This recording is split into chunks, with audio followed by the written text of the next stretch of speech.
Hey, this is DHG, and I'm doing my review for Brothers in Arms, Hell's Highway. I played this game on PC through GOG Good Old Games by the same people that make GOG made The Witcher, CD Projekt Red.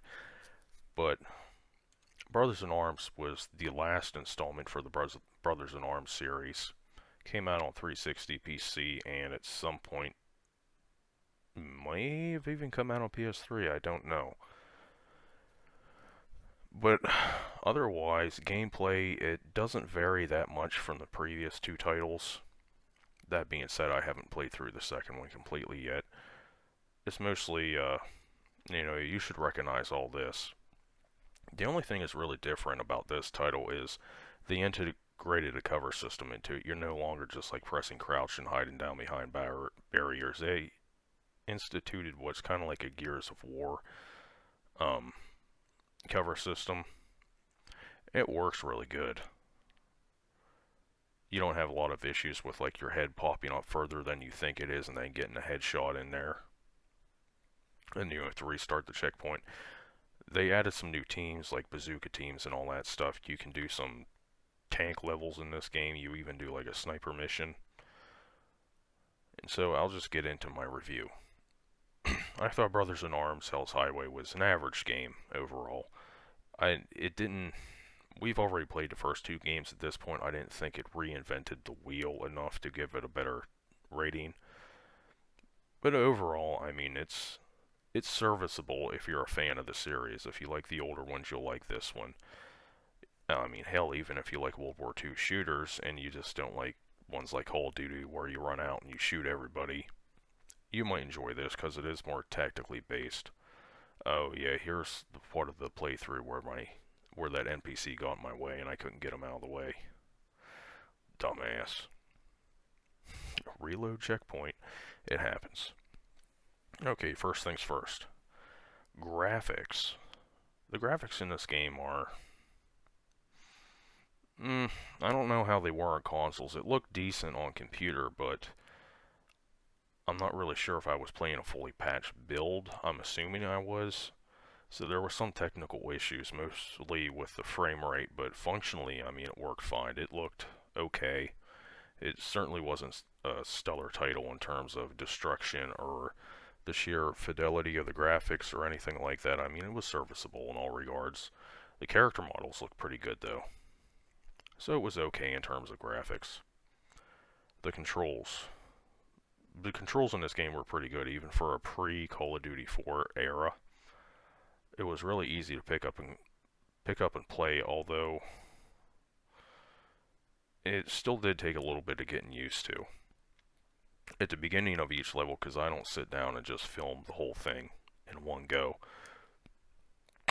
I usually record multiple games back and forth, but I had to sort of readjust to the controls at this point. But in terms of the sensitivity of the controllers and how big the dead zones were and the normal kind of soft stats you would call them that people don't really get into much, this game did it very well. It was very easy to control, and there's not really much getting in between you and your next tactical maneuver, except for trying to remember that there is a cover system in this one. I completely forgot about that several times. But the controls were good. Gameplay. A standard Brothers in Arms tactical shooter. If you play Gears of War or some of the Tom Clancy games,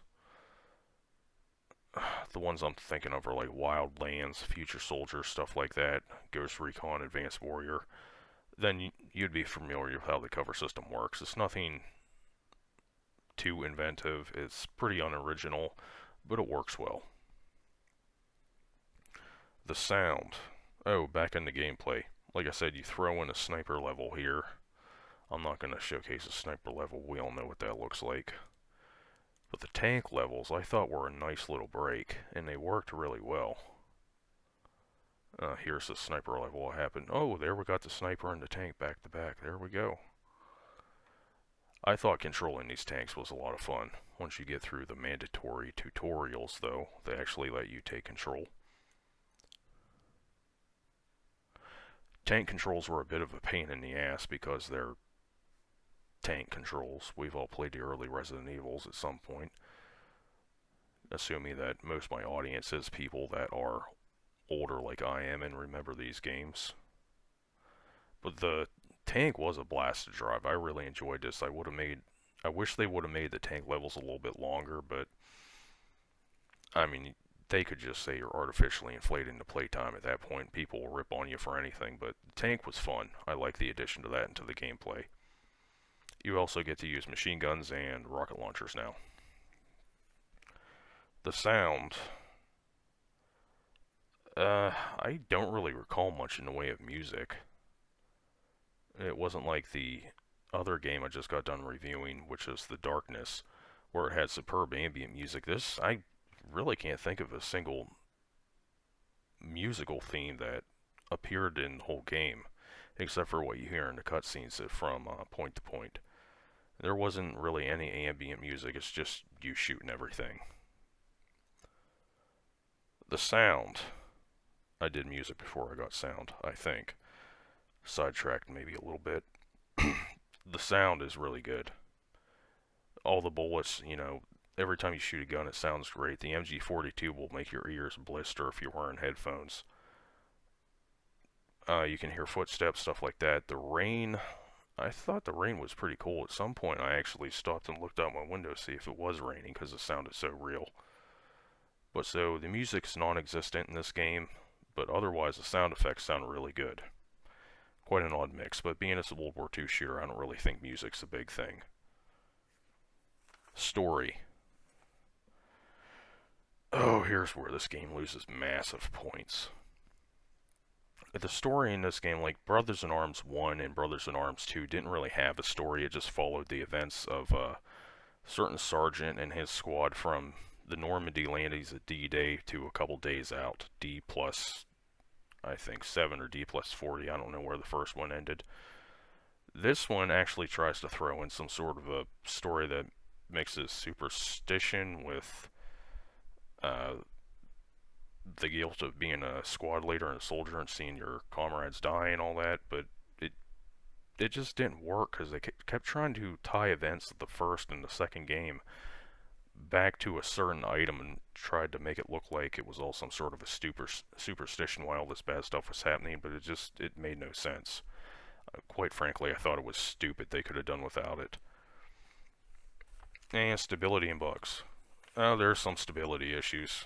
On Xbox 360, I don't recall having one back in the day. Never played it on PS3, can't comment. But on PC, the build that I was playing on had some frame rate issues. I don't think it ever crashed on me, but there were a couple times when I had to restart a checkpoint just because I got stuck in the environment or one of my NPCs was blocking my path. So, it doesn't really break the game. It's just a reloaded checkpoint. It's usually not that far back. So, deal with it. It'd be nice if they didn't have it, but it's still not much of a complaint. My opinions. I understand that they're trying to revive this series. It wouldn't be the first time when what was it called? I almost called it Saints. Yeah, Agents of Mayhem. Oh wait, no, that wasn't it. I'm thinking of a different game entirely. Battleborn, I think it was called. That originally started off as the new Brothers in Arms games, but ended up being something completely different in the end. Now I'm hearing stories about a reboot again. I'm hoping that if they do the reboot, and I thought that shadowing was pretty impressive. If they are going to do the reboot, I would highly suggest that they drop all the nonsense story that they had and trying to tie some sort of a supernatural element and make it all tear-jerky and emotional. Just do the whole soldier thing like they did in Brothers in Arms 1 and Brothers in Arms 2. Even though I didn't play through 2 entirely, it didn't seem that much different from the first, and they only came out about a year and apart, so they couldn't have added that much to it. What they should do if they do reboot it is keep on with the originals. Just try to go to like actual soldier journals that you have all these from out the battlefield, from all the different sides that people fought on. Go to the soldier journals and try to retell the story that way without adding fictional elements to it. That's what Call of Duty did early on in their franchise and was very successful for. You could tie in like elements from the History Channel and all sorts of stuff that they did there.